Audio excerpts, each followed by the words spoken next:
Long before there were cities, people still needed filling food they could carry and share. They walked across open land and searched for wild grains, the tiny hard seeds that grew on grasses. Finding them took time and patience because the best patches did not last forever. Hands pulled the seeds free, shook them loose, and collected them little by little. Every handful mattered. Without grains, there was no easy way to make a meal that lasted.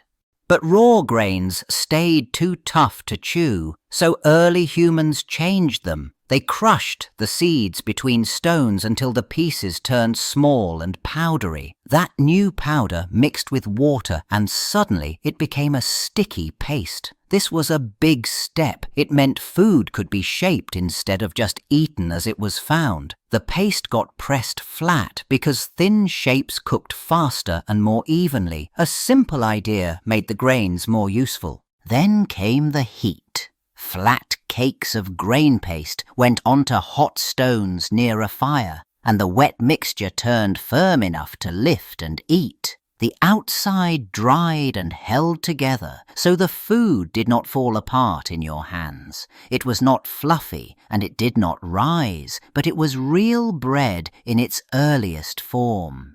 One change led to another. Gather, crush, mix, cook. Tiny seeds became a dependable meal. After a long time of moving around, some groups stayed put. They settled near rivers where water was easy to reach and the ground stayed wetter. Staying in one place changed everything.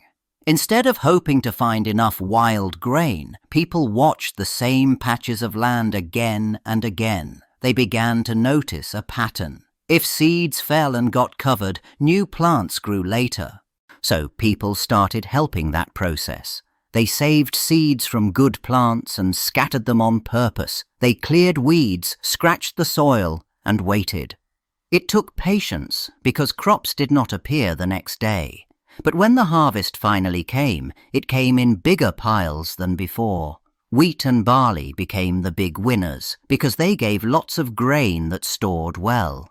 Farming made food more dependable, but it also created new problems. Fields needed care, and someone had to protect them from animals and hungry neighbors. People had to plan for dry seasons and floods near the rivers. Still, the payoff was huge. With steady grain supplies, families could settle for years, not weeks. More grain meant more grinding, more mixing, and more chances to make grain foods often. In an early village, someone had mixed crushed grain with water and meant to cook it soon, but it sat too long. Time passed. Then something strange happened.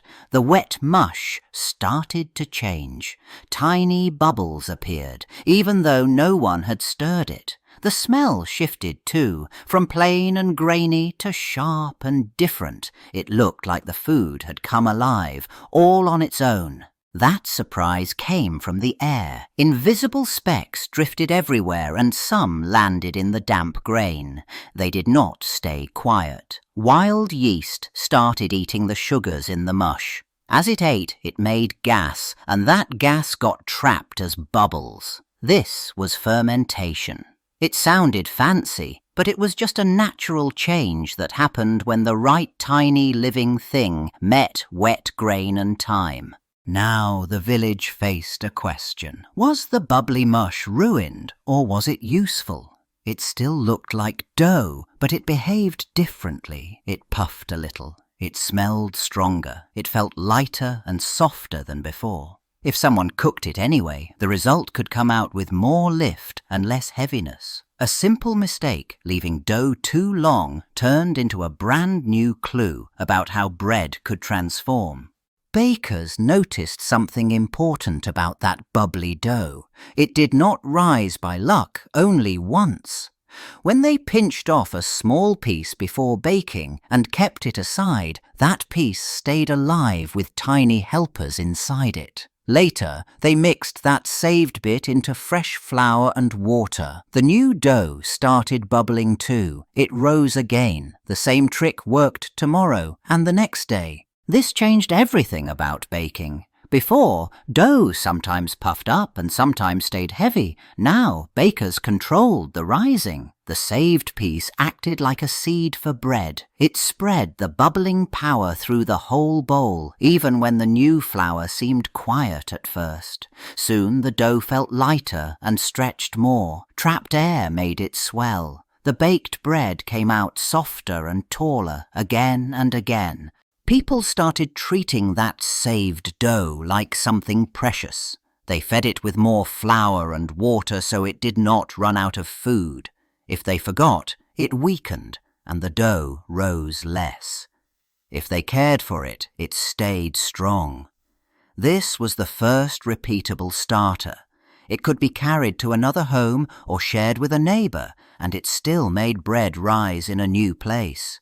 Once rising dough worked again and again, bread stopped feeling like a risky experiment. People could plan for it. That changed everything in busy towns. Families no longer needed to guess if today's loaf would turn out heavy and flat. A small piece of saved starter made the dough puff up more often, and when bread became more dependable, people started making more of it at once. Making more bread at once needed more heat than most homes had.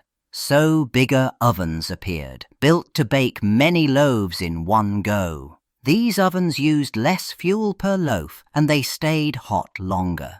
Soon, some people did not farm or weave or hunt as much. They baked. Specialist bakers worked with starter every day because practice made them faster and more consistent.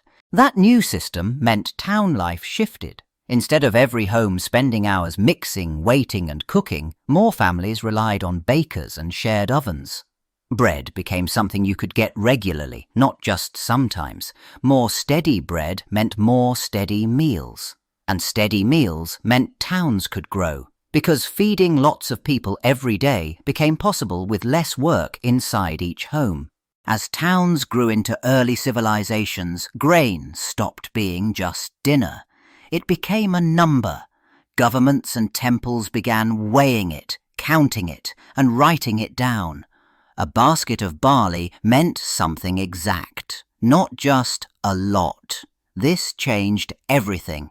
If grain could be measured, it could be controlled.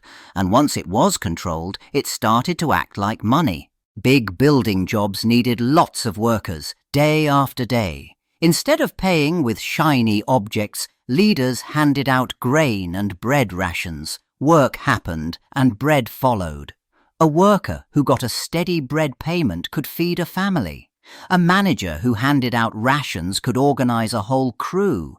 Bread was not only food anymore, it was a system. Then taxes entered the picture. Farmers gave a part of their harvest to rulers or temples, and those goods were stored carefully for later. Stored grain meant stored power. In good years, leaders filled storehouses. In bad years, they decided who received bread and who waited.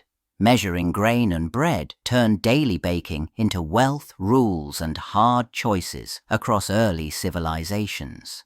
Trade routes grew longer and busier, and food traveled with them. Flour, dried grain, and even pieces of starter moved from one place to another because travelers needed something filling that did not spoil fast. When bakers saw a new bread, they copied it, then changed it to fit their own grain and weather. Bread stopped being just one idea. It turned into a traveling toolbox. In some regions, people stayed with flatbreads because they baked quickly on hot surfaces and worked well for scooping stews. In other places, bakers pushed for taller loaves. They mixed wetter dough, waited longer, and trapped more gas from yeast, so the inside puffed up with holes. Small changes mattered. A little more time, a tighter shape, or a hotter oven changed everything. New ingredients also rode along the trade paths. Some bakers added oil or milk to make bread softer. Others used honey or fruits for sweetness, or spices for stronger flavor. Different grains joined in too, especially where wheat did not grow well. Each place mixed what it had with what it learned, and that was how one simple food became many breads across many cultures. grinding grain used to mean hard work with simple stones, and the flour came out rough with bits of bran and grit mixed in. Then the tools improved. Smoother grinding stones and better-shaped hand mills crushed grain more evenly. Some mills even used moving water or wind to do the heavy turning. Flour started to look different. It turned finer, softer, and sometimes much whiter. That new flour changed bread.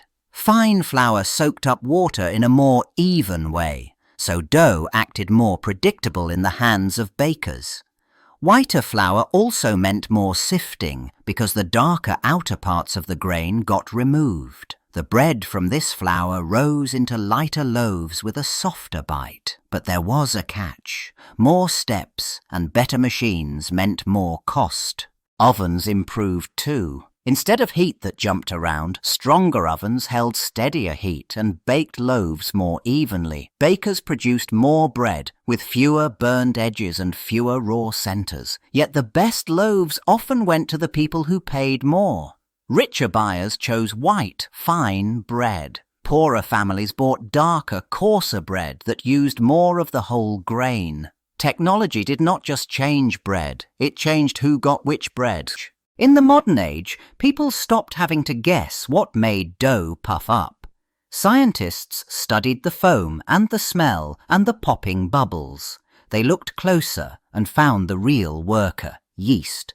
It was not a powder with magic inside. It was alive, but so tiny it stayed hidden from normal eyes. One small microbe eating sugar and making gas changed everything. Once yeast got a name, it also got tested. Scientists compared different yeasts and learned which ones made dough rise fast, which ones tasted better, and which ones failed. That mattered because old starters sometimes acted weird. A loaf could rise high one day and slump the next. With careful growing and measuring, people produced yeast in clean batches that behaved the same again and again. Then yeast turned into something you could buy and trust.